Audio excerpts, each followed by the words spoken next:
hitung-hitungan kursi, PDIP juga nggak mungkin maju sendiri Pilkada Jakarta. Otomatis pilihannya berkoalisi. Ketika berkoalisi dengan Pak Anies sudah dikunci. PKS menjadi calon wakil gubernur di sini sudah ada. Nah ini bagaimana kalau gabung masa nggak ikut bermain jadi pemain utama? Ya kayak nggak mungkin gitu loh Mas Eno. Ya kami berkepentingan secara konstitusional untuk mengajukan calon yang terbaik gitu. Termasuk kader-kader kami listnya juga ada banyak list yang masuk di dalam radar kami.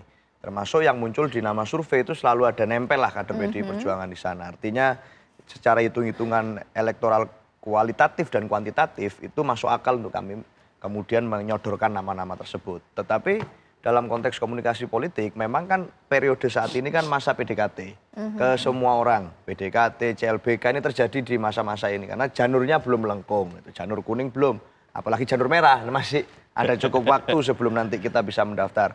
Dan artinya kami dalam berkomunikasi tidak menutup kemungkinan berkomunikasi juga secara politik dengan partai-partai politik mitra-mitra yang kemarin ini diasosiasikan sudah mendukung calon tertentu, kami juga melakukan komunikasi politik. Artinya apapun masih sangat mungkin terjadi, tapi kami bisa pastikan semangat kami tetap sama, kami masih ingin mengajukan calon sehingga tidak mengizinkan terjadi skenario kotak kosong. Oke, nah bagaimana kalau PDIP dengan form ingin juga mengajukan calon atau mungkin saatnya PKS ikhlas juga nih untuk Pilkada Jakarta, ya demi Pak Anies maju.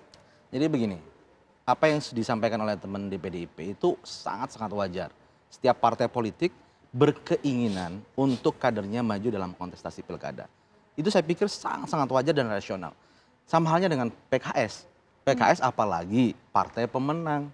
Maka maju kadernya sebagai calon gubernur atau calon wakil gubernur adalah hal yang lebih wajar lagi. Ya. Nah disinilah kemudian kita mengajukan pasangan Anies Sohibul Iman tadi.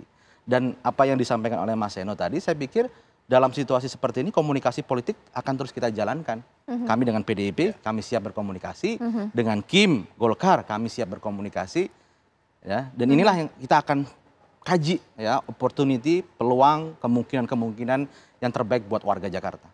Oke, baik. Pemirsa, sebelum saya ke Mas Sahrin, kita akan lihat terlebih dahulu pemirsa. Saya punya data berapa sih secara survei elektabilitas untuk calon-calon yang maju dalam Pilkada Jakarta atau mungkin maju dalam Pilkada Jakarta. Kita lihat di sini Anies Baswedan 18%. Masih unggul ya, ada Basuki Cahayapurnama pemirsa. Dan juga kemudian kita lihat ada Ridwan Kamil. Basuki Cahayapurnama 14%, Ridwan Kamil 12,5%. Sementara itu memang nama-nama lain dari partai politik pun memang juga banyak muncul dalam Pilkada Jakarta pemirsa. Ini artinya bahwa ada survei dari ASI, Ridwan Kamil, Anies Baswedan, Heru Budi, bahkan juga Tri Risma hari ini, Ahmad Saroni. Ini menandakan bahwa Pilkada Jakarta ini masih begitu dinamis pemirsa. Nah sekarang kita akan lihat juga survei dari kata data KIC, Basuki Cahayapurnama, Ridwan Kamil, Ahmad Saroni, Sandiaga Uno, dan juga Kaisang Pangarep pemirsa. Paling kecil memang pemirsa, tapi masih ada kemungkinan untuk maju ya. Baik, ini survei dari kata data Insight pemirsa. Ya, saya ke Mas Sahrin ya, Mas Sahrin. Sebenarnya Pak Anies itu memang untuk Pilkada Jakarta harus menjadi calon gubernur. Tapi kalau pilihannya supaya yang penting maju saja, calon wakil gubernur pun kali ini ikhlas atau tidak? Tetap Pak Anies calon gubernur, kalau tidak, tidak sama sekali. Pak Sahrin. Ya, kalau kita, sebagaimana kita ketahui bahwa tiga partai telah menyatakan, telah mendeklarasikan bahwa Pak Anies Baswedan dicalonkan untuk maju sebagai calon gubernur, kan itu. Yang kedua, bahwa dari PKS juga mengusulkan ada aspirasi terkait dengan Mas Sohibul Iman sebagai calon wakil gubernur. Dari Nasdem tidak ada calon mengusulkan calon, dan dari PKB juga demikian. Artinya bahwa ya kondisi inilah yang sedang terjadi saat ini dan proses dialog itu kan masih berlangsung. Nah untuk itu maka tentunya ya Mas Anies dalam hal ini adalah sebagai calon gubernur. Dan kami memiliki keyakinan bahwa partai-partai yang tadi itu, baik PKS, PKB, dan juga Nasdem, dan juga PDI Perjuangan, pasti akan menghadirkan pasangan calon sebagai bagian yang akan dimajukan kepada warga Jakarta, tentunya hal yang terbaik untuk masa depan Jakarta. Dan kami meyakini itu Sehingga ya ini tentunya masih berproses sampai dengan beberapa pekan ke depan. Oke, baik, terakhir di sini Mas Agung, bagaimana melihatnya? Sudah pasti akan 2 paslon, Pak Anies tetap maju atau bisa 3 atau lawan kota kosong? Ya, selagi memang pendaftaran KPU belum dibuka, Ya. ya dari tanggal 27 sampai 29 memang semuanya dinamis. Tapi yang paling penting memang ada beberapa pekerjaan rumah untuk Mas Anies supaya bisa berlayar. Salah satunya bagaimana mengorkestrasi partai-partai politik yang mendukungnya agar punya kejelasan.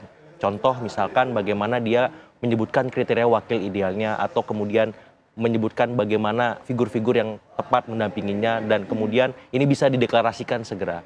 Dan itu bisa menarik dan memantik ya partai-partai di luar PKS misalnya. Karena dalam kondisi ini PKS-nya sudah melirik yang lain ya, kemungkinannya per malam ini. Sehingga masih ada tersisa misalkan Nasdem, PKB, dan PDIP. Nah tugasnya di sana kalau seandainya ada deadlock di PKS. Nah yang kedua, bagi penantangnya Mas Anies, karena Mas Anies ini punya elektabilitas yang cukup tinggi, otomatis sudah bisa memulai kerja-kerja elektoral yang lebih konkret, yang lebih terukur. Dalam konteks misalkan wacana Kim Plus itu dalam konteks konsultan, itu bagian dari skema untuk memenangkan juga. Jadi pemenangan itu dimulai dari pra-kampanye, bukan pada masa kampanye. Sehingga ketika memang akhirnya timbul kota kosong atau lawan independen, saya kira ya harus kita terima dengan legowo karena ini bagian dari demokratisasi dan demokrasi gitu. Karena kalau misalkan dari dua sisi kita melihatnya otomatis apa yang menjadi kenyataan politik nanti di ujung bahwa apapun skenario itu memang ikhtiar maksimal dari masing-masing kubu seperti itu. Baik,